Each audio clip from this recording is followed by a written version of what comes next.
On the Prep Rally podcast, we will talk about the feats of the week for this week, and also spring sports are wrapping up. We're going to be right back. It's the Prep Rally Podcast, the only podcast in the state dedicated to prep sports. Brought to you by the Northwest Arkansas Democrat-Gazette. Here's your host, Chip Souza. What a day. Now, we're supposed to have some storms coming in this evening, but we have had some great weather, Ricky Fires. We cannot complain about. I know it's not Leland Barclay summertime, 100-degree, humidity 100% days. They're coming. But we've had some great days, but it looks like we're going to have some storms this week, so spring sports could be affected, but we'll see. So I'm Chip Souza, Henry Apple, Ricky Fires, Paul Boyd, Leland Barclay. We are here to bring you 30 minutes of great sports commentary. Give or take a few. So let's start out with a little soccer. Ricky Fires, you saw a 1-1 draw. Nil draw. Nil. Oh, it's 0-0? No, 1-1. Yeah, they did score. They did score. They both get a point. Yellow card goes up. You know what? It's hard for me to write a tie game, but it was kind of exciting. Depends on how good looking your sister is, right? I mean, kiss your sister. Yeah. I went up there. Bentonville boys are leading the conference. Har-Ber comes in 4-4, and I'm expecting Bentonville just kind of blow them away, but they did, man. Har-Ber went up there and took it to them. And gained a 1-1 tie. Both of them gained a point in the system. And like you said, we're winding down. So every game's important. This is not a double limit. You only get one shot. So it's vitally important every game. And next week, a big game, Bentonville and Fayetteville. I think they're up there league leaders. But Har-Ber really helped themselves. And actually, Bentonville got lucky because their goalie, we'll talk about feat of the week, Har-Ber just – and how about this for a brilliant pregame analysis? The wind was blowing, gusting up at 35 miles an hour. Yeah. And I put on Twitter, I said, the team who has the wind at its back in the first half has a big advantage. I mean, if I cover – that's brilliant. Yeah. If I cover soccer 90 more years, I think I could do the World Cup. If he covers soccer 90 more years, he'd be 190 years old. Absolutely. Yeah, there you go. So 1-1 tie there, Bentonville and Springdale Har-Ber. Good for Har-Ber, came in and was able to hold its own with Bentonville, so good for them. Now, Ricky, I want to make sure I got this straight because I'm the softball guy, Henry's the baseball guy, Paul's the naturals guy, Leland's the River Valley guy. But in soccer, they're only playing 8 conference games, is that or matches? Yeah. Is that correct? Yeah. So something about the calendar that they couldn't do the round robin and everything, so you get one shot. Yep. And then obviously wins and losses are what's going to determine the seeding, and then ties create 1 point. You get a win, you get three points. Yes. So that's how that works. And also don't forget, or maybe we haven't mentioned, if we have. A reminder, the 6A state soccer tournament will be played in Fort Smith. That'll be at Northside and Southside coming up Girls in May. Girls at one spot and boys at the other. Yeah, that'll be coming up in May. We've talked about this on the podcast that the West, in the 6A, the West they are the dominant teams. It's like we used to be in football. We still are in football, but now it's FUTBALL instead of FOOTBALL. So a good example of that with the Har-Ber just 4-1 on the year and come up there and tie earns a 1-1 tie at Bentonville, which is leading the league. It shows you the quality of parity of that conference. Yeah, parity. That was in boys last night. The girls is even better. The girls even better. I mean. Fayetteville, I think they had won back-to-back. Bentonville West wins it last year. That's at least 3 years in a row. Bentonville, Henry, how many soccer state championships has Bentonville won? Well, a bunch. On the girls' side, several. I mean, they got a trophy case full. So, though, the West, as far as soccer is concerned, but the West is always going to always be the teams to beat in soccer. Now, let's go over to baseball. Had a couple of good baseball games. I'm going to kick it over to Leland real quick. Leland, you saw a very, very good game last night down at Fort Smith. Bentonville 4, Northside 3. It was a good one. It was 1-1 after 4 innings. And then Bryson Delosier and Eli McCall for Bentonville hit home runs to take a 4-1 lead in the top of the 5th. And then Kyvion Perkins had a 2 RBI double in the bottom of the 5th to cut it to 4-3. and that's how it ended. Wow. Of course, after the game, Coach Todd Abbott was talking about how Carter Nye, they've moved him into the starting rotation as the number 2 starter, or as the starter in game 2s now for 4 weeks. Okay. The last 4 weeks. He's now 2-0, 2 wins in a row, and he's kind of solidified that pitching staff a little bit. He went the first 5, looked very good. And then they brought in Connor Adair, who pitched 2 scoreless innings of relief to get the save. So Bentonville now is 8-6, which normally would be thinking, 8-6, well, that's the end of it. Well, not now. Right. They do have the open week next week. Right. And then they close the season against Springdale because everybody now is playing 16 conference games. Correct. So Bentonville's looking good. Northside and Southside are battling it out for that, 6th and final state tournament berth now. Correct. So staying with baseball in 6A, Henry, taking it back over to you. Rogers Heritage last night, they beat Fayetteville 6-4. So Heritage has given himself a little bit of separation in that number 2 spot. Well, it's still really kind of muddled if you look at it, because you have Heritage at 8-4, Har-Ber's at 9-5, but Har-Ber has 2 games left. Heritage has 4 games left because Har-Ber will have the open week on the final week. Right. So, and then you still have Bentonville there looming at 8-6, and they'll finish up in the final week against Springdale. So, for that number 2, 3, 4, maybe even the 5 spot, it's a jumbled mess, and it jumbles up every single week. Now, how big was it for Har-Ber on Monday to get a no-hitter from Ross Felder? How big was that for Har-Ber? Very huge, because now they've got themselves, after they got their last conference game, they lost 7-0 to Fayetteville on they just couldn't get a hit, but then all of a sudden they get a no-hitter, and we talked about Ross Felder, who had a no-hitter Monday. He turns around Tuesday, has 3 hits, including a 2-run home run, and Har-Ber run rules Southside 10-0, so that's 2 shutouts. 2 big wins for them to get them back within a half game of second place. Five losses in the loss column. Heritage has 4 losses in the loss column. But we got some open weeks coming up or whatever. You're right, Henry. It's going to be a dogfight. Rogers. You talk about that no-hitter on Monday. There's been 3 no-hitters in the 6A West this year. Right. Because D. Lamar threw one against Northside a couple of years ago, or a couple of weeks ago. Yep. And then Northside combined for one. Actually, it was Northside because he went up against McLean Moody. And the Northside had 3 pitchers combined for one early in conference play. So that's 3 no-hitters this year. Well, didn't Rogers have one too? Didn't Rogers have a no-hitter? Or didn't? No, I ended up with a one-hitter. One-hitter, okay.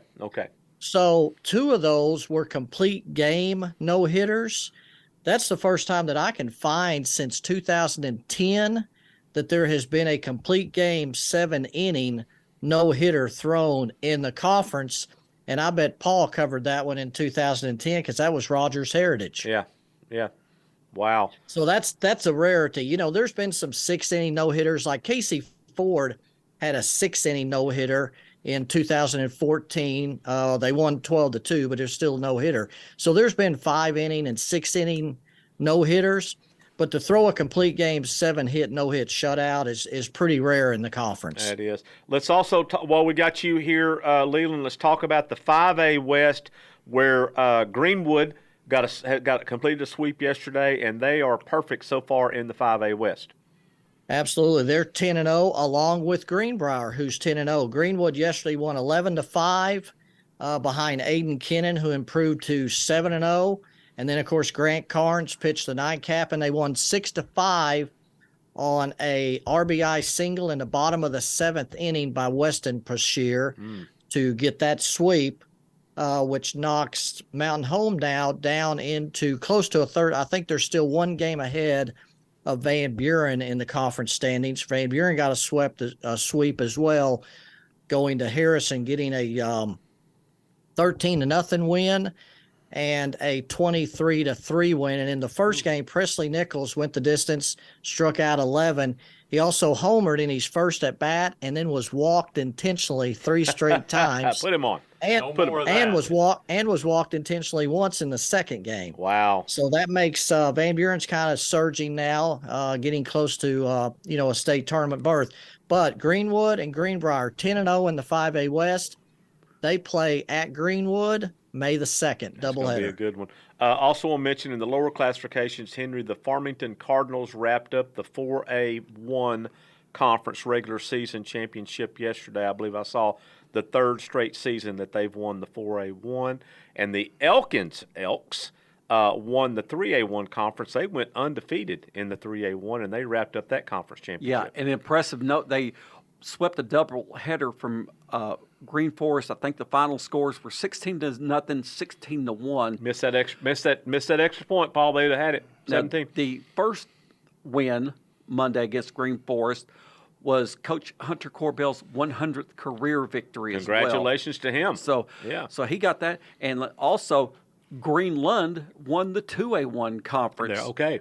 Good title. deal. So, yeah, and this is the final week of the regular season for these teams. They'll go into conference play next week. Now, Greenland's coached by Little Larkin. Yeah. Little Larkin. Jordan Larkin. Jordan Larkin. Yeah. He got him a championship over there. So he's winning despite his athletic director. Yeah, his Who is his dad. Yeah. So good baseball being played all around. And Leland also, I think, in the 3A4. Boonville, how are they doing in their conference down there? They clinched the number 1 seed. They won the conference championship. They have a couple of non-conference games next week. Dax Goff hit his 9th homer this past week. Wow. I went down and talked to him. They played a non-conference game at Alma. Went down and talked to him and Aaron Kimes, the head coach of Boonville. In that game, he had a double, a triple, a single, a double, and a triple. They did keep him in the park, though. Okay, he didn't hit one out. So Leland was telling me. But his slugging percentage. Look at the stats on Monday. Yeah, that's his OPS and his slugging percentage. I mean, he's he may be better on the baseball field. Boy, I don't know. That's Better on the baseball field than he was on the football field, but I don't know. Statistically speaking, he may be. He might be. Leland was telling his me numbers are just off the charts. Well, he had a 2 point. I mean, he had a 2 point something OPS, right? Well, that was 2 weeks ago. I noticed this week he Let me tell you dropped something. below If you have anything over a 1, something. yeah, anything over a 1 is great. He was at 2. But he must have had I guess just a really good game, because I noticed he fell below the 2 to a 1.9 something this past week. Yeah. Wow. So let's talk a little softball. Yesterday I went over to Centerton to catch the Bentonville West Bentonville game. It was all Bentonville. They jumped out to a 4-0 lead in the first inning. Raise your hand if you've heard this name before. Casey Wood hit a 2-run homer in the bottom of the first, and then in the top of the first. Then in the top of the second, West pitching got a little wild. They walked a batter. I think maybe gave up a single or something, got bases loaded. Trista Peterson walked up there rubbing her hands together going, "Look what I got." Little mustard, little rye bread. Yeah, and big salami. She hit a little salami right there. She said, I talked to her after the game. And now the last time I had talked to her, I didn't really talk to her, but the last time I'd seen her at a game was after she had taken a shot in the mouth from a softball that knocked one of her front teeth back. And almost knocked it out, and they had gotten it all fixed up. She has everything. Now she's wearing a little retainer till it all, strengthens itself back up. But anyway, this is how tough she is. And let me tell you, Ricky, she's a whole lot tougher than you, okay? I'm just going to put this out there. She said, and now she took a shot in the mouth a couple weeks ago. She said, I knew the West pitcher was pitching outside, so I crowded the plate. Crowded the plate. Ain't scared. Crowded the plate and looked for something outside, and she got it. And Ricky, what's the sound effect you use? Phew! Right over the right field fence, right center field fence for a grand slam, giving the big lead. And Casey Wood went 4 for 4 yesterday and had 4 RBIs. So big win for Bentonville, which moved to 9-0 in the conference. The second place, Har-Ber, they just continue to win. What a great job Candy Bailey's done this year, getting that Har-Ber program back where it was previously as a competitor for conference championships. There at number 2, barely ahead of Rogers, who they beat last week. So that's going to be a good little conference race. And the 6A state softball tournament will be played in Conway. Is that right? Conway. I think Conway. So that'll be coming up. So that's going on in 6A. In 5A, Leland Van Buren yesterday went on the road and got a sweep at Harrison. Big win for them. 4-0 in the first game, 1-0 in the second game. Yeah, that was a battle last night at least or on Tuesday night at least of 1 versus 2. Yeah. Now Van Buren's sweep of Harrison actually knocked Harrison to third, and now the Greenwood Lady Bulldogs are now in second. They're sitting at 7-3. Van Buren's 10-0. Like we said, they've got Greenbrier. I forget who they have left, but they're sitting 10-0. And in first place, Ember Caldwell yesterday had 15 strikeouts in the second game. Riley Lowry knocked in the only run in the first game. She knocked in Haley Allen, who had 2 hits and stole 2 bases in that game in the 1-0 game. So they're in first place at 10-0. Greenwood is 7-3. And then Harrison had knocked them down to 8-4 or 6-4. A little insight on Riley Lowry. Her mother was Becky Degnan, who played on the undefeated NJCAA national champion basketball team at West Ark in 1994-95. Nice. Yeah. Well, and her dad Mike and her grandfather are in the Arkansas Softball Hall of Fame. Yeah. Yeah, so she got a little bloodline there. She's got some genes there. A little softball. She remembers. She doesn't remember it, but she said the first time she went to a game. This is based on what her dad told her. She was just a few weeks old, and she was at the Bush tournament in Little Rock. Okay. Also want to mention in the 4A1, the Gravett girls got a big win on Tuesday. They beat Pea Ridge 5-4.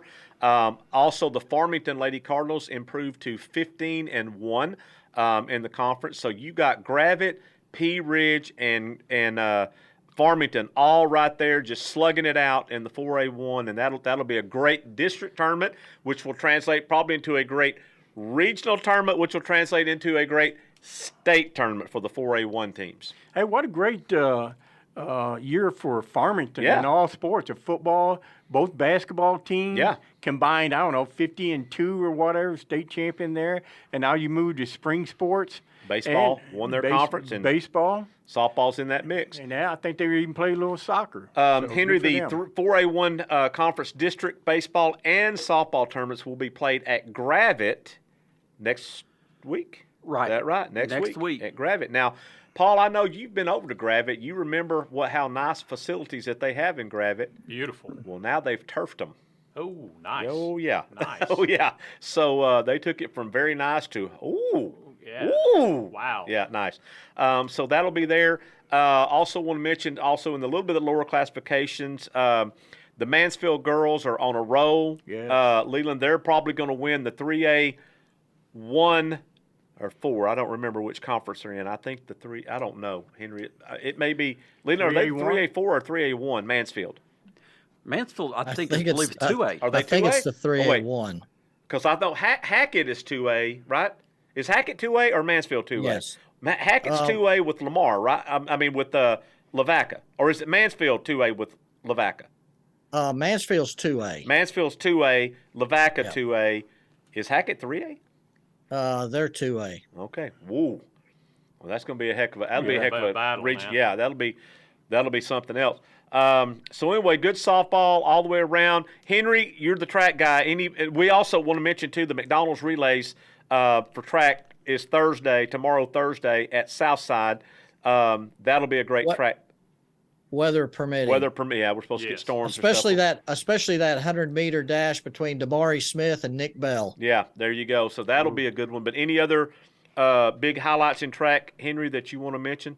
Yeah, one very notable one that's coming up that has just come up, and since we haven't mentioned it yet, it's Feed of the Week time. Oh yeah, it is. And I know you probably are you going with Miss 50? Are you going with Miss 50?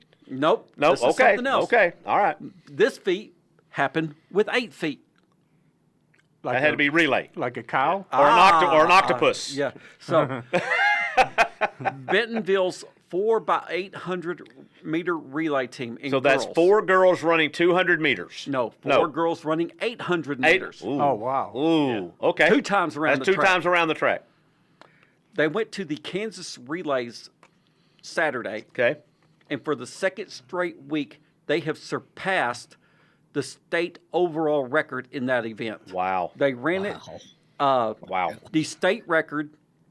Now, people's going to ask, why isn't the state record? Well, the AAA yeah. rule is You have to- you can only set a state record in either a state meet or the meet of champs. Yeah. Right. The state record was set in 2016 by Bentonville, 9 minutes, 31.46 seconds. This 4 girls, Allison Fernstrom, Devin O'Daniel, Hannah Hansen, and Madison Galindo, ran it Saturday in 9 minutes, 27.40 seconds. Wow. Wow. It shattered it. Wow. Wow. And I got the pleasure yesterday spending a little time with Pam Raymaker, the wife of Bentonville coach Randy Raymaker. Yep. Yep. And she was telling me this, while we were enjoying great weather, while this was happening in Kansas, it was 44 degrees with like a 30-mile-an-hour wind blowing. That's a little chilly. Yes, it is. I'd And- run fast too to get Yeah. back and put my sweats on. Guarantee it. And he said, and she had told me, Randy was hoping they would break 920. I'd have broke 820 trying to get back to warm temperatures. So they'll get a chance here in a couple of weeks to try to get that state record. Now, Paul, I know you're a track guy. Yeah. Leland, you're a track guy. Ricky, you might be a track guy, but I know Leland and Paul are. I know Henry is. I sent this to Henry on Facebook. There was a district track meet held in Texas over the weekend. The eighth place runner in the 100 meters in that race, in that day, ran a 10.7. Goodness. The 8th place? The eighth Wow. place runner ran a 10.7. The 4th place guy who didn't medal, who didn't place, ran a 10.4 Wow. and didn't place. That's moving. That's moving. I don't know what district that is, but you run a 10.4 Yeah. and you don't even place in the top 3? Goodness. I mean, are you kidding me? That's unbelievable. So Henry gave us a little segue, so we're going to stay with Henry, and we're going to start our feats of the week.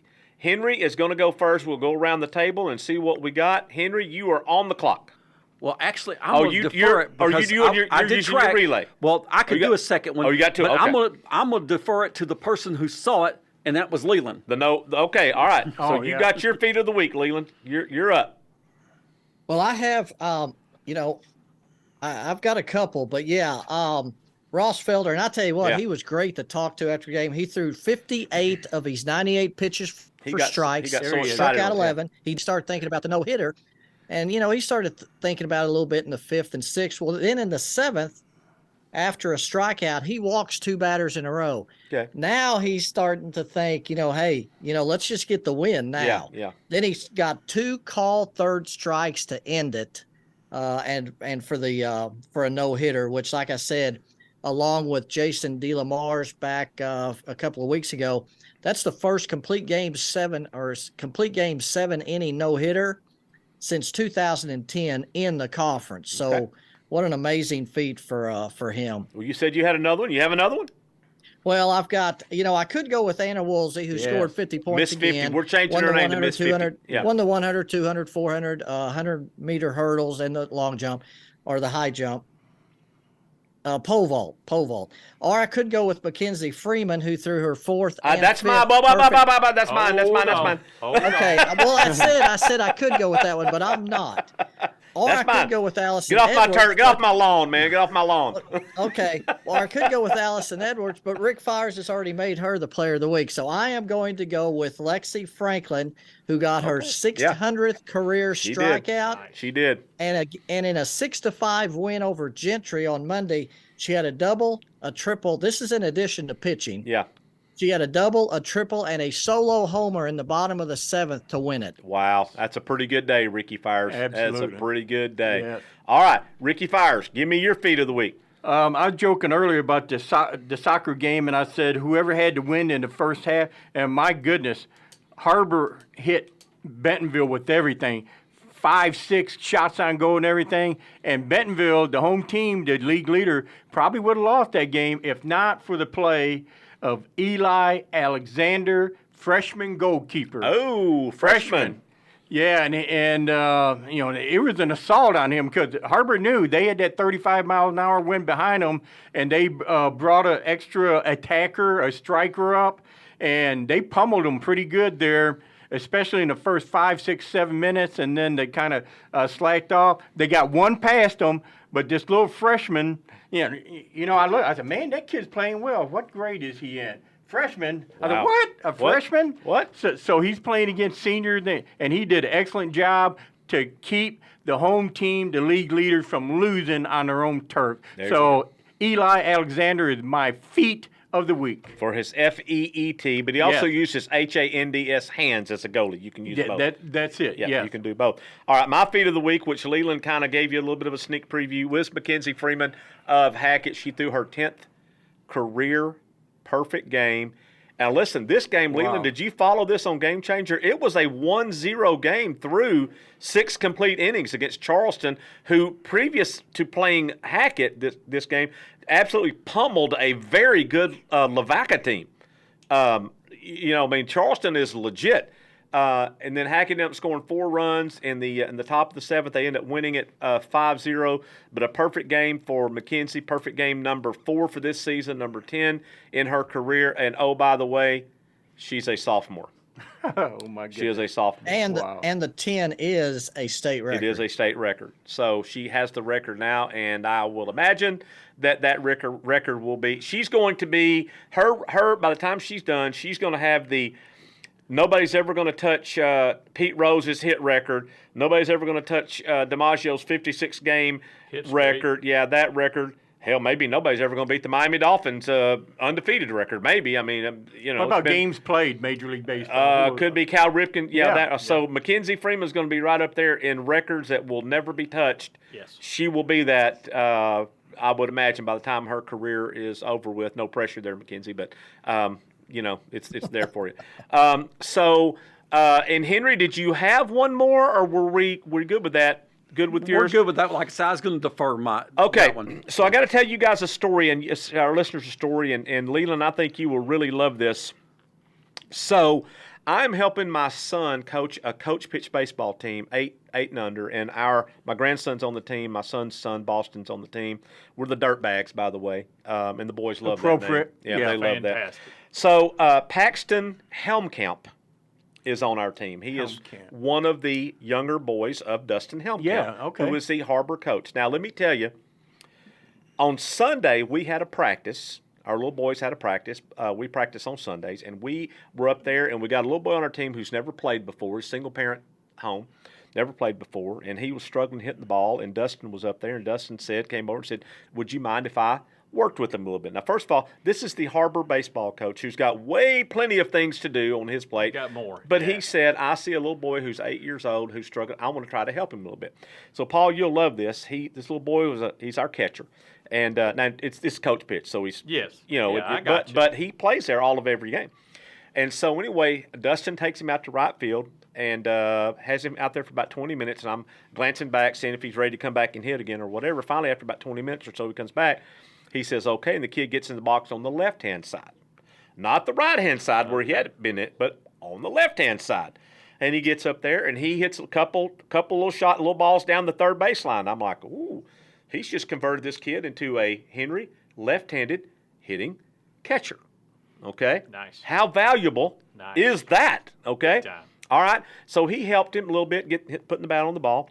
Monday night, after Ross Felder throws the no-hitter on the road, Har-Ber's got to be excited right about that. I get a text from Dustin Helmkamp that said, how did our little catcher do tonight hitting the ball? Did he get any hit? Little lefty? Beautiful. And I'm like, wow. Helmkamp's kid just throws a no-hitter on the road, and he's thinking about an 8-year-old boy that he's helped on Sunday try to learn how to play.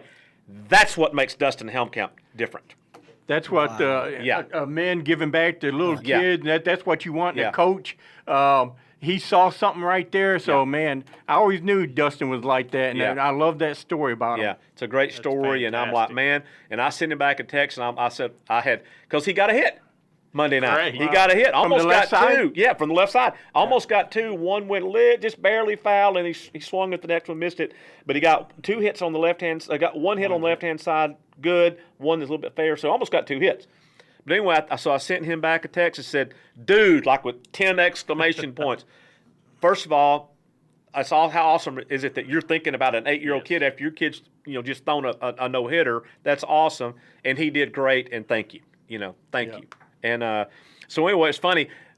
The mom on the team, she doesn't know who Dustin Helmkamp is. She don't know who he is. So we're getting ready with practice, whatever we're talking, and I looked at her and I said, "Do you know who that was helping your son over there?" She goes, "No." And I said, It's the Har-Ber head baseball coach." She goes, "Really?" And I said, "Yeah, being on this team, membership kind of has its privileges. Yes, We're sir. lucky we got his son on the team, and we get Dad to go with it. So that's awesome. So anyway, I thought you guys would like that Fantastic. story. You'd like that. That generates that kid. He may be a baseball player the rest of his life. could be. At least, when you fail all the time, you just don't want to do it. But now he's got some success. Yeah. He may stick with it. Yeah. So anyway, what else do we have on the agenda? Anything else? I do know, of course, we're talking a lot about spring sports, stuff like that. There is a football coaching search going on right now at Berryville. At Berryville, correct. So Now, Brian has stepped down at Berryville has he already got a job near? I think you mentioned he wanted to be closer to his family in Hot Springs. Does he have a coaching job there, or is he just moving to that area? from what I was told, he was just moving there. Moving there, I okay. don't know about a job there or anywhere like Okay. that. So Okay. that position is open. So Okay. and I talked to Brian Compton about it. I said, "Hey, how fast do you think you guys can fill it?" And they said they're hoping in 3 weeks. So. Okay. Leland, we also still have a boys basketball coaching search going on at Greenwood, or has that been filled yet? That has not been filled yet, completely officially. Okay. But it sounds like you might have something in your back getting pocket close, there. huh? He's got Yeah. something in his back Yeah, pocket.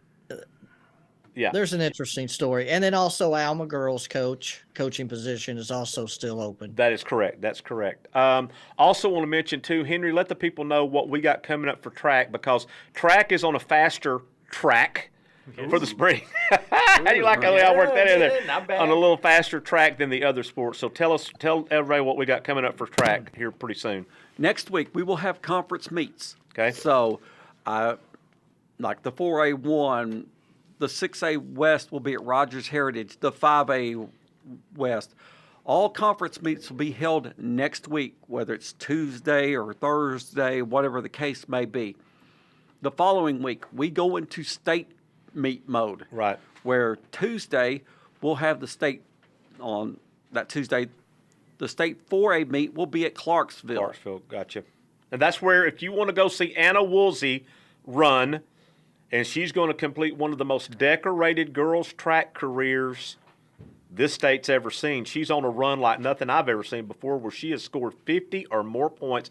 Is it 5 meets in a row, something like that? 4 meets in a row? 5 meets this year. 5 meets this year. Wow. So if you want to go see this young lady, that would be where you could go see her, over at Clarksville the Tuesday after. The first next. Tuesday in May. First Tuesday in May. So, and then the following day we'll have the Class 1A state meet, which will be at Lincoln, a 3A school, but Right, they're hosting. Probably like the new school or Ozark Catholic will play the host. But Gotcha. Then that Thursday, the Class 6A state meet will be at Fort Smith Southside. And that's where you could see Nick Bell and Damari Smith lock up in that 100. Leland, is that correct? Henry, Absolutely, anybody yep. else to be watching They're- for in that 100? Well, they're both the schools are both listed as coming, and I guess also that relay team that Henry was talking about Bentonville. should be there as well. Yeah. So that will be Thursday, the first Thursday in May at Southside Right. for the 6A. And then, of course, around the rest of the state, the 5A, 3A, all the other state meets will be held that week. And then, Henry, All the best athletes will come up here the following week to Fayetteville Actually, it's Russellville. or Russellville for the Meet of Champions. Right. So we got that coming up. And then toward the end of May, middle to the end of May, the heptathlon, decathlon. So if you didn't get a chance to see Anna Woolsey at the 4A state track and field meet at Clarksville, you could come see her up here at Fayetteville in the girls heptathlon, where she would be a favorite to win the heptathlon, I would think. Most definitely. Yeah. So that's what's going on with track. We also mentioned earlier that next week is district tournaments for baseball and softball for schools in Class 4A and below, and those are being played at different locations. We'll have all that scheduled in the Northwest Arkansas Democrat-Gazette. We've got that going on. And then soccer is moving on toward the end of its regular season, along with 5A and 6A baseball, and those state tournaments will be coming up right in the first week of May, second week of May. So we got that going on. So we're and then we got spring football. We've got spring football here too. So that'll be popping up here real quick. So anyway, it is a busy time, and hopefully we'll get good weather and we won't get any long delays or anything like that. We have had snow the first week of May. Henry covered a track meet one time in Bentonville that had snow. It's happened. Don't remind me. That is the coldest feeling I ever had in quite some time. It was a little cool. So, and of course, Paul, you've been catching the Northwest Arkansas Naturals, and they're at home for a homestand this week. Yes, they so are. they'll be playing out their homestand. It'll be Wednesday night, Thursday night, Friday night, Saturday night. Sunday afternoon, and then they'll hit the road. So if you want to go catch some Naturals games, had a guy hit three out last night. John Rave hit 3 homers in a game. I mean, that's big. That's big time. And Paul, they still, you might not know, are they still doing fireworks on Friday nights, or do you know? I believe they are. Yes. Yeah. So for kids, kids would love that. And then Paul mentioned it's a great fireworks display too. And Paul, you also mentioned, I think this was last week or a week before or something, that they've also got some new stuff out there for kids. They do. They have new inflatables and stuff. They can have a good time. Yeah, and then you can go eat barbecue nachos, and if you've never had those, folks, let me just tell you. You need to. Woo, boy. Yeah, they're good ones. So that'll wrap up this edition of the Prep Riley Podcast, and we'll be back next week, and we will give you a little bit more of a preview of those conference tournaments coming up, maybe a little bit more preview of track as we get ready for those conference meets and state meets coming up. And, of course, we'll have our feats of the week like we always have. So for Henry Apple, Paul Boyd, Leland Barclay, and Ricky Fires, I'm Chip Sousa. Thanks for listening to us, and we'll be back next week with the Prep Riley Podcast. The Prep Rally Podcast is produced and directed by the Northwest Arkansas Democrat-Gazette. Find us on SoundCloud, Apple, Google Play, Spotify, and Stitcher.